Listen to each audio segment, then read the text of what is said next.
முத்து எதுக்காக சவாரியை கேன்சல் பண்ணான்னு தெரிஞ்சா ஷாக் ஆயிடுவீங்க. ஒரு பக்கம் ரோஹிணியோட பழைய காதல் ரகசியம் வெளியேறாம தடுக்க அவ போட்ட மாஸ்டர் பிளான், இன்னொரு பக்கம் அந்த பிளான் தான் முத்து பிரச்சனையில தள்ள போகுது. அண்ணாமலை எடுத்த முடிவு வீட்டை தலைகீழ மாத்த போகுது. ரோஹிணியோட பழைய காதல் ரகசியம் வித்யாவுக்கு தெரிஞ்ச நிலையில இன்னைக்கு அந்த ரகசியம் வெளியே பரவாம தடுக்க ரோஹிணி ஒரு மாஸ்டர் பிளான் போட்டிருக்காங்க. அவங்களோட தந்திரத்தினால முத்துக்கு கிடைச்ச சவாரி அவாய்ட் பண்ண வச்சு 3 ஹஸ்பண்டையுமே வீட்டுல பூட்டிட்டு வைஃப் எல்லாருமே கிளம்புற சம்பவம் தான் சுவாரஸ்யமா இருந்துச்சு. வாங்க ரோஹிணி அப்படி என்னதான் பிளான் பண்ணி எல்லாத்தையுமே உள்ள வச்சு பூட்டிட்டு போயிருக்காங்க அப்படின்றத பார்க்கலாம்.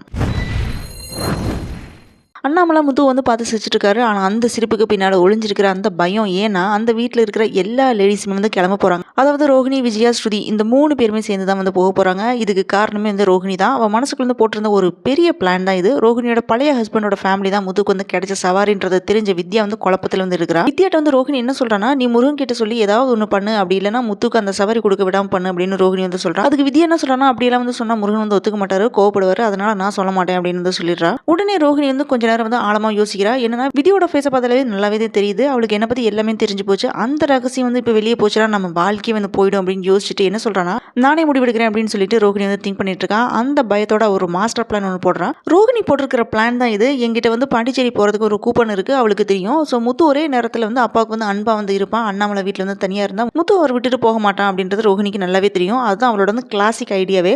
ஸோ எல்லா லேடிஸையுமே வீட்டுல இருந்து கிளப்பிடணும் அப்படின்னு பிளான் பண்றா. அப்போ வீட்டில் யாருமே இல்லை, மாமனார் மட்டும் தனியா இருந்தா முத்து அவரை விட்டு எங்கேயுமே போக மாட்டான் அப்படின்னு சொல்லி மொத்த லேடிஸையுமே கிளப்ப முடிவெடுக்கிறா. ஸோ உடனே விஜய்க்கு கால் பண்ணி எங்கிட்ட ஒரு பாண்டிச்சேரி போறதுக்கு கூப்பன் இருக்கு, நம்ம 3 பேரும் போயிடலாம் அப்படின்னு நினைக்கிறேன், வீட்டில் இருந்தா கொஞ்சம் கூட ரிலாக்ஸ் இல்லாம இருக்கு அப்படின்னு சொல்றா. அப்போ விஜய் சிரிச்சுட்டு அது லேடிஸ் மட்டும் போக வேண்டிய டிக்கெட்டா இருக்கே அப்படின்னு கேட்கறாங்க. அதுக்கப்புறம் விஜய் நான் ஸ்ருதி கேட்டு பாக்குறேன் அப்படின்னு சொல்றாங்க.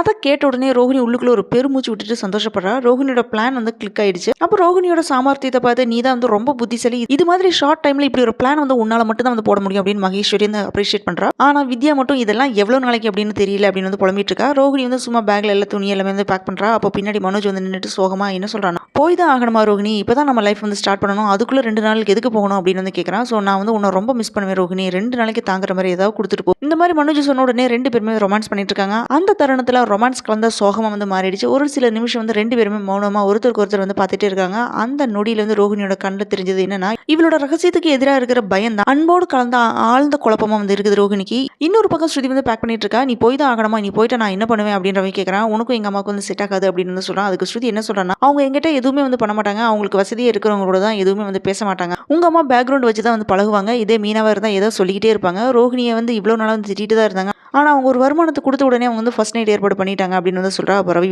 ஆச்சரியப்படுறான். ஸ்ருதி கிளம்பும் போது ரவி என்ன சொல்றான்னா, நீ போனதுமே நான் ஜாலியா இருப்பேன் அப்படின்னு ரவி சொல்றான். அந்த ஒரு வரியில இருந்து என்ன தெரியுதுன்னு பாத்தீங்கன்னா, ஒரு சின்ன கசப்பு, ஒரு சினம், ஒரு மிஸ் பண்ற உணர்ச்சி தான் தெரியும். ஆனா நம்ம யூஸ்வலா என்ன திங்க் பண்ணு பாத்தீங்கன்னா, ஜனகராஜ் சொன்ன காமெடி தான் நமக்கு டக்குன்னு ஞாபகத்துக்கு வரும் எல்லாருக்குமே. அதுக்கு ஸ்ருதி ரவியோட கையை கடிச்சு வச்சுட்டு அங்கிருந்து கிளம்பி போயிடுறா. மீனா பாட்டியை பாக்குறதுக்காக போயிருக்கிறனால விஜயா, ரோஹிணி, ஸ்ருதி இந்த 3 பேர் மட்டும் தான் பாண்டிச்சேரிக்கு போறாங்க. வீட்டுல அண்ணாமலை, முத்து, ரவி, மனோஜ் இந்த ஆண் குடும்பம் மட்டும் தான் இருக்குது. முத்து வீட்டுக்கு வரான். அப்ப அண்ணாமலை சோகமா இருக்காரு. ஜன்னல் பக்கமா பார்த்துட்டு அவர் என்ன நினைக்கிறாருன்னா, எல்லாருமே இருந்தா வீடு கலகலப்பா இருக்கும், ஆனா யாருமே இல்லைன்னு வெறிச்சோடி இருக்கு அப்படின்னு ஃபீல் பண்ணிட்டு இருக்காரு. அந்த வரி மனசுக்குள்ள என்னதான் ஒரு சின்ன வலி இருந்தாலுமே அந்த வயசுல தனிமை தான் பெரிய தண்டனையே. அப்ப மீனா கால் பண்றா, எங்க எல்லாரும் போயிட்டாங்க அப்படின்னு கேட்ட உடனே அண்ணாமலை சோகமா பாண்டிச்சேரி போயிருக்காங்க அப்படின்னு சொல்றாரு. உடனே முத்து என்ன சொல்றான்னா, நான் எங்கேயுமே போக மாட்டேன், அப்பா கூட தான் இருப்பேன் அப்படின்னு சவாரி கேன்சல் பண்ணிடுறான். அப்ப அண்ணாமலை என்ன சொல்றான்னா, நான் என்ன குழந்தையா, நீங்க போய் உங்க வேலையை பாருங்க அப்படின்னு சொல்லி முத்து பிடிவாதமா இருக்கிறான். முத்துவோட ஃபேஸ்ல தெளிவா தெரியுது, இந்த தடவை நான் அப்பா விட்டுட்டு எங்கேயுமே போக மாட்டேன் அப்படின்ற உறுதி நல்லாவே தெரியுது. அந்த பிடிவாதத்துக்கு அப்புறம் ரவி என்ன சொல்றான்னா, நானும் போக மாட்டேன் அப்படின்னு சொல்றான். நானும் லீவ் சொல்லிடுறேன் அப்படின்னு முத்துவும் சொல்றாங்க. அப்ப மனோஜ் மட்டும் சிரிச்சுட்டு என்ன சொல்றான்னா, நீங்க 3 பேரும் ஜாலியா வீட்டுல இருக்கீங்க, நான் மட்டும் வேலைக்கு போறேன் அப்படின்ட்டு மனோஜ் சொல்லிட்டு அங்கிருந்து போயிடுறான்.